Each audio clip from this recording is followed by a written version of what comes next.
Praise the Lord. இயேசுவின் ரத்தம் ஜெயம். தினமும் இயேசு நிகழ்ச்சிக்கு உங்களை கர்த்தராகிய இயேசு கிறிஸ்துவின் நாமத்தில் வரவேற்கிறேன். செய்தியின் தலைப்பு, நித்தமும் தேவனை அனுபவிக்கலாம். ஆதார வசனம் 2 கொரிந்தியர் 5:17.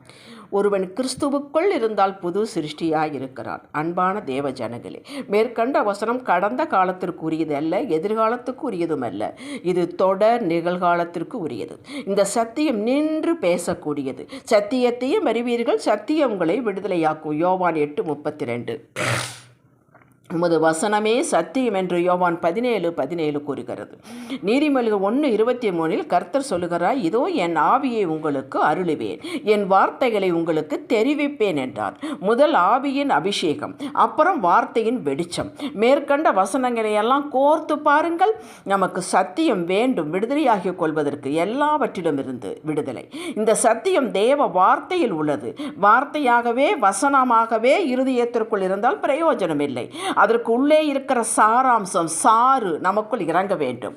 இதற்கு ஆவியானவர் உதவி இல்லாமல் செயல்படாது. ஆவியானவரும் வார்த்தையும் ஒன்று சேரும் பொழுது வார்த்தையின் சாராம்சம், வெளிச்சம், ஆற்றல் நமக்குள்ளே கிரியை செய்து நம்மை விடுதலையாக்குகிறது. நம்மை கொண்டுதான் ஆவியானவர் செய்விக்கிறார். வேண்டாதவைகளிலிருந்து விலகிக்கொள்ள, தேவையானவைகளை எடுத்துக்கொள்ள, அதன்படி நடக்க நமக்கு ஞானம் பலன் உண்டாகிறது. தேவ கிருபையை கொண்டு செய்து முடிக்கிறோம். இது ஏதோ ஒரு நாள் நடக்கிற காரியம் அல்ல. தினமும் உணவு எடுத்துக்கொள்கிறோம். உணவாகவே இறப்பில் இருந்துவிட்டால் பிரயோஜனம் என்ன? பிரயோஜனம் இல்லாவிட்டாலும் பரவாயில்லை. சரீரத்திற்கு கேடு. அது செரிமானமாக வேண்டும், குளுக்கோஸாக மாற வேண்டும். அப்பொழுதுதான் இரத்தத்தில் சேர்க்கப்பட்டு உடலில் அனைத்து உறுப்பின் செல்களுக்கு சென்று அடைந்து சக்தியாக மாறுகிறது. அதே போலத்தான் ஆவிக்குரிய செயல்பாடும். ரட்சிக்கப்பட்டு எத்தனையோ காலம் ஆகியிருந்தும் இன்னமும் பயம், சந்தேகம், விரக்தி, பொறுமையின்மை, மன்னிக்காத தன்மை, மன்னிக்க முடியாத ஒருவித கசப்பு, இத்தனையும் இருக்குமானால், அப்படி இந்த செய்தியை கேட்கும் மகளே, உங்கள் நிலையை நீங்கள் உணர்ந்து கொண்டு விடுதலையாகி இன்றிலிருந்து வெற்றி வாழ்வு வாழ நான் உங்களை உற்சாகப்படுத்துகிறேன். உங்களுடைய தற்போதைய அந்த கூறுகள் அடங்கியிருக்குமாயின் இவர்களை கை நீட்டாதீர்கள். இவர்களால் தான் நான் இப்படி, அவர்களால் தான் நான் இப்படி, இந்த சூழ்நிலையினால் தான் இப்படி என்று கை நீட்டாதீர்கள்.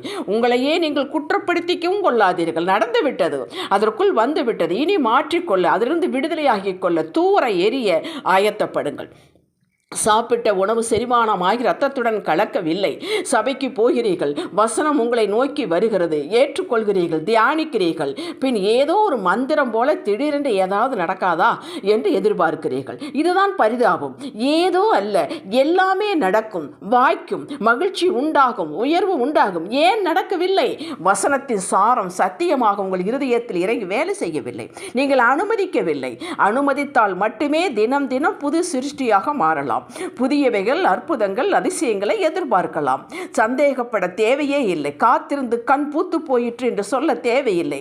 நீங்கள் கிறிஸ்துவுக்குள் இருக்க வேண்டும் என்பதன் பொருள் இதுவரை நீங்கள் என்ன புரிந்து கொண்டீர்களோ எனக்கு தெரியாது. ரட்சிக்கப்படுதல், வேதம் வாசித்தல், சபைக்கு செல்லுதல், காணிக்கை செலுத்துதல், சபையின் ஒழுங்கை கடைப்பிடித்தல், இதுதான் என்று பெரும்பாலோர் எண்ணுகிறார்கள். இவையிலெல்லாம் வழிகள். இதன் வழியாக சத்தியம் உங்களுக்குள்ளே சென்றிருக்க வேண்டும். இயேசுவின் வழியாகத்தான் நாம் சகலத்தை இறைவனிடமிருந்து, பிதாவிடமிருந்து பெற்றுக்கொள்ள முடியும். நமக்கும் பிதாவுக்கும் இடையில் இயேசு நிற்கிறார். நீங்கள் இயேசுவிற்கும் முன்னாக நிற்கிறீர்கள். இதை பிக்சரைஸ் பண்ணி பாருங்கள். ஆவியானவர் உங்களுக்குள்ளே இருக்கிறார். அவர்தான் இயேசு. ஆவியானவர் தூண்டுகிறார், உணர்த்துகிறார். இவர்களை மன்னித்து விடு. உடனே கீழ்ப்படுத்தி மன்னித்து விட வேண்டும். இதுதான் உணவு செரிமானம் ஆகிவிட்டது. வசனம் செரிமானம் ஆகிவிட்டது. இயேசுவின் நாமத்தில் இவ்வளவு காலம் இந்த கசப்பை வைத்திருந்ததற்கு வருத்தம் தெரிவித்து மன்னிப்பை பெற்றுக்கொள்ள வேண்டும். வசனம் செரித்து விட்டது. இப்போது நீங்கள் புது சிருஷ்டி. அவிசுவாசம், பயம், சந்தேகம், முறுமுறுப்பு, சோம்பேறித்தனம், கவலைப்பட்டு கொண்டு முடங்கி கிடத்தல், இவைகள் ஆண்டவருக்கு பிடித்தம் இல்லாதவைகள், உங்களை அழுக்கிற்குள் அமுத்தக்கூடியவைகள். இந்த பழைய கந்தை அழுக்கு வஸ்திரத்தை தூக்கி எறிந்துவிட்டு விசுவாசத்தோடு தேவ வாக்குத்தத்தங்களை பேசுங்கள், விசுவாசியுங்கள். இதுதான் வசனத்தின் சாறு உங்களுக்குள் இறங்குவது. புது கிருபை காலைதோறும் பெற்றுக்கொள்ளுங்கள். கொடுக்கப்படுகிறது, பெற்றுக்கொள்ளுங்கள். சம்பாதிக்க முடியாது.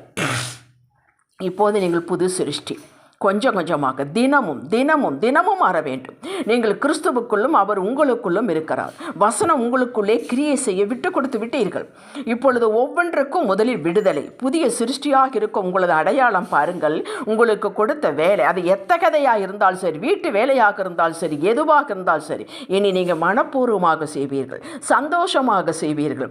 அது அல்ல உங்களை காப்பாற்றுவது. மேலே இருந்தால் உங்களுக்கு உதவி வரும். நீங்கள் பெற்ற தேவ சமாதானம், தேவ அன்பு உங்கள் மூலமாக வெளிப்படும். காத்திருப்பது உங்களுக்கு பெரிய காரியமாகவே இனி இருக்காது. என் பங்கை நான் செய்து கொண்டிருக்கிறேன், ஆண்டவர் அவர் பங்கை எனக்குள் என் மூலமாக செய்து கொண்டிருக்கிறார் என்பதை உங்களது பேச்சு செயல் மூலம் வெளிப்படுத்துவீர்கள். காரியத்திற்காக ஆண்டவரை தேடுவது மறைந்து ஆண்டவரை முழுமையாக அனுபவிக்க வேண்டியது வாழ்வு என்ற நிலைக்கு நீங்கள் வந்துவிட்டீர்கள். உங்களை நோக்கி சகலமும் ஆமேன் என்று வந்து நிற்கும். ஜெபிக்கலாம். அப்பா, ஏதோ அது இது கிடைக்கும் என்பதற்காக இந்த உறவு அல்ல அப்பா. உம்முடையது எல்லாம் என்னுடையது. உம்முடைய பிரசன்னம் எனக்கு போதுமானது. நான் சுகமாய் வாழ்ந்திருக்கவே நீர் விரும்புகிறேன் என்பதை நான் அறிவேன் ஆண்டவரே. உமக்கும் எமக்கும் இடையில் இந்த உலகம் மாமிசம் வந்து நின்று விடாதபடி காத்து கொள்ளுங்கள்.